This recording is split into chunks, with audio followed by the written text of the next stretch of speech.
बिस्मिल्लाहिर्रहमानिर्रहीम। अस्सलामु अलैकुम वरहमतुल्लाहि वबरकातुहू। Dear students of 10th class, hope you are fine.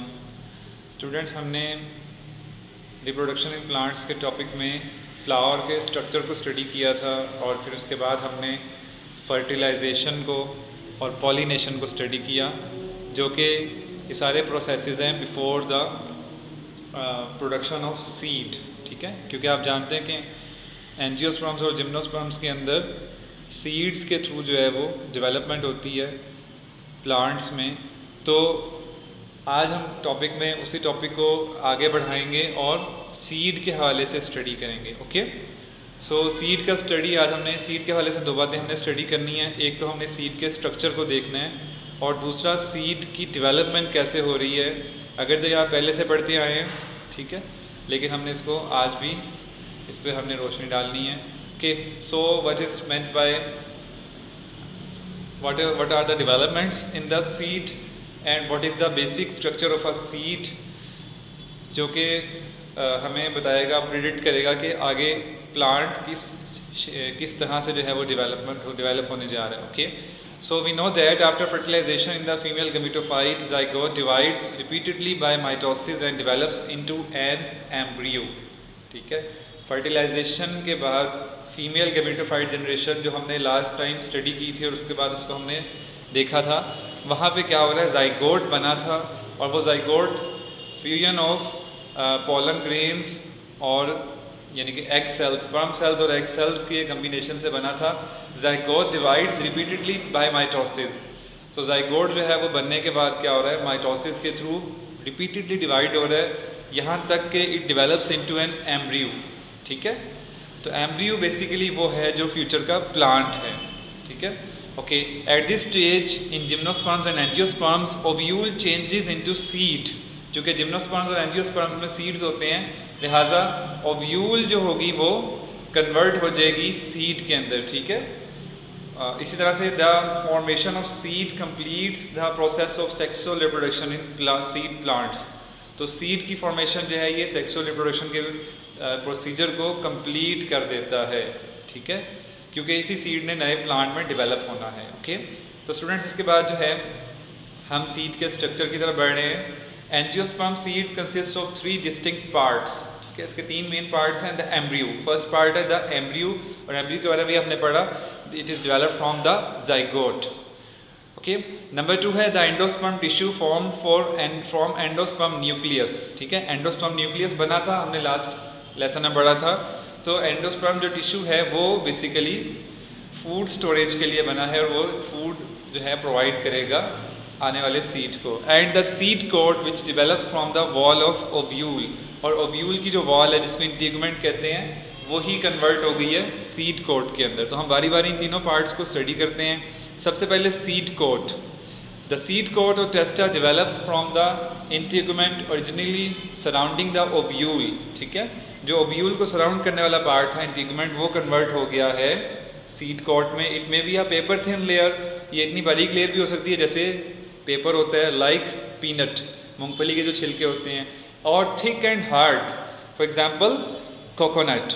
ठीक है, seed coat protects embryo from mechanical injury and from drying out. ठीक है, यानी फिजिकली भी बचाता है और ड्राई होने से भी इसको प्रोटेक्ट रखता है सीड कोट एम्ब्रियो को। ठीक है, देयर इज अ स्कार और सीड कोट। स्कार छिलके को कहते हैं और सीड कोट कॉल्ड हाइलम, और सीड कोट को बेसिकली हाइलम कहा जा रहा है। It is where the seed is attached to ovary wall. ठीक है, ओवरी जिसने फ्रूट बनना है उसकी वॉल से जो अटैच्ड हिस्सा होता है, बेसिकली ये वो पार्ट है। At one end of hilum की एक साइड पे there is a micropyle. This is the same opening through which the pollen tube entered ovule. Pollen tube enter हुई थी ओव्यूल से, आप लोगों ने इसकी डायग्राम भी ऑब्जर्व की थी। तो जहाँ से वो एंटर हुई थी उस पार्ट का नाम माइक्रोपाइल है। Okay, seed uses it for the absorption of water, और इसका फंक्शन अब क्या हो रहा है, यानी इसका फंक्शन अब चेंज हो रहा है। ठीक है, और सीड बेसिकली अब इसको किस लिए यूज़ करेगा, वाटर को एब्जॉर्ब करने के लिए। ओके, इसके बाद आता है embryo. Embryo is actually an immature plant. ठीक है, एम्ब्रियो बेसिकली प्लांट ही है लेकिन वो मेच्योर फॉर्म में, ठीक है, नशोनुमा पाई हुई शक्ल में नहीं है। It consist of a radical. अब इसके पार्ट्स के नाम बता रहे हैं, रेडिकल है इसमें, अ प्लूम्यूल एंड 1 और 2 कोटिलीडन्स। तो 3 पार्ट हैं इसके अंदर, ठीक है, रेडिकल, प्लूम्यूल और 1 और 2 कोटिलीडन्स, ठीक है। 1 कोटिलीडन वाले सीड्स की एग्जांपल अगर हम देखें तो राइस, ठीक है, ऐसे ही वीट, ठीक है। जबकि 2 कोटिलीडन्स वाले सीड्स की एग्जांपल में देखें तो हम देख सकते हैं इसमें पी, मटर का दाना जो होता है, ठीक है। इसी तरह से जो चने की दाल उसका दाना होता है, ये 2 कोटिलीडन्स में मुश्तमिल होते हैं। अब इनकी बारी बारी बात होगी। रेडिकल की बात करें, the radicle of embryo develops into new root. तो रेडिकल से न्यू रूट डेवलप होगी, while the plumule develops into new shoot, और प्लूम्यूल से न्यू शूट डेवलप होगी। Okay, the embryonic stem above the point of attachment of cotyledon is called epicotyl, ठीक है। Point of attachment यानी कि कोटिलीडन से जहाँ से जुड़ा होता है एम्ब्रियो, तो उससे जो ऊपर की तरफ जो अटैचमेंट होती है उसको एपिकोटाइल कहते हैं। The embryonic stem below the point of attachment is hypocotyl, और जो नीचे डेवलप होती है एम्ब्रियोनिक स्टेम उसको हाइपोकोटाइल कहते हैं, ठीक है। इनकी डिटेल्स इंशाल्लाह अगले टॉपिक में आने वाली हैं। Within seed there is a store of nutrients for the seedlings that will grow from embryo, और एम्ब्रियो से सीड के जो छोटे छोटे पार्ट्स डेवलप होंगे उनके लिए जो है स्टोर ऑफ न्यूट्रिएंट्स भी मौजूद है, ठीक है। यानी सीड के अंदर स्टोर ऑफ न्यूट्रिएंट्स भी मौजूद होता है नई डेवलपमेंट्स के लिए। In angiosperms the stored food is derived from the endosperm tissue, ठीक है। एंडोस्पर्म टिश्यू जो हमने पिछले लेसन में पढ़ा था वो बना था, तो स्टोर्ड फूड वहाँ से हासिल होती है। This tissue is rich in oil और स्टार्च एंड प्रोटीन, ठीक है। और ये ऑयल और स्टार्च और प्रोटीन्स वाले न्यूट्रिएंट्स से इनरिच होता है, ठीक है। In many seeds the food of the endosperm is absorbed and stored by cotyledons, और ज़्यादातर सीड्स के अंदर जो है कोटिलीडन्स के थ्रू ही फूड जो है वो एब्जॉर्ब होती है, ठीक है, और स्टोर होती है। तो स्टूडेंट्स, ये था आज का लेसन। हमने आज के लेसन में बेसिकली सीड की डेवलपमेंट के हवाले से पढ़ा है, और सीड कैसे डेवलप होता है। सीड के डेवलप होने के लिए हमने पढ़ा था कि जो फर्टिलाइजेशन के बाद जब जाइगोट बनता है, तो जाइगोट जो होता है वही जो है वो डिवाइड होता है, एम्ब्रियो बनाता है, ठीक है। और फिर एम्ब्रियो बनाने के बाद जो ओव्यूल होता है, यानी एम्ब्रियो बन गया, फिर ओव्यूल जो होता है वो सीड में कन्वर्ट हो जाता है, ठीक है।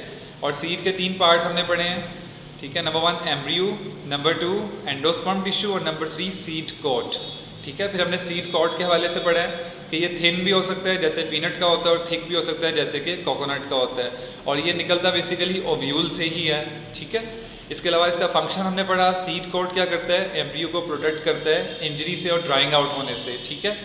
तो इसी तरह से हमने इसके बारे में फिर हमने एम्ब्रियो के बारे में स्टडी किया। इसमें रेडिकल, प्लूम्यूल और कोटिलीडन्स होते हैं। कोटिलीडन्स की तादाद 1 या 2 हो सकती है। फिर मैंने आपको एग्जांपल्स दी 1 कोटिलीडन वाले सीड्स की भी और 2 कोटिलीडन्स वाले की भी, ठीक है। उसके बाद एपिकोटाइल, हाइपोकोटाइल के बारे में स्टडी किया, और तीसरी बात इसमें ये स्टडी की कि इसमें स्टोर ऑफ न्यूट्रिएंट्स भी होता है, ठीक है। तो इस तरह से स्टूडेंट्स ये हमारा लेसन जो है ये कंप्लीट हो गया। आपको क्वेश्चन आ सकता है development and structure of seed पे, नोट लिखें, तो आप लोगों ने इसको अच्छे से प्रिपेयर कर लेना है। आप लोग इसमें हेडिंग्स भी दे सकते हैं, जैसे सीड कोट की हेडिंग थी, उसके बाद आप लोग यहाँ पे एम्ब्रियो की हेडिंग भी दे सकते हैं, ठीक है। तो और यहाँ पे तीसरी हेडिंग एंडोस्पर्म टिश्यू की भी दे सकते हैं, जो यहाँ से स्टोर ऑफ न्यूट्रिएंट्स से शुरू हो रहा है, ठीक है। तो आज के लिए आपका इतना ही लेसन है। इंशाल्लाह अगले लेसन तक के लिए अल्लाह हाफिज़।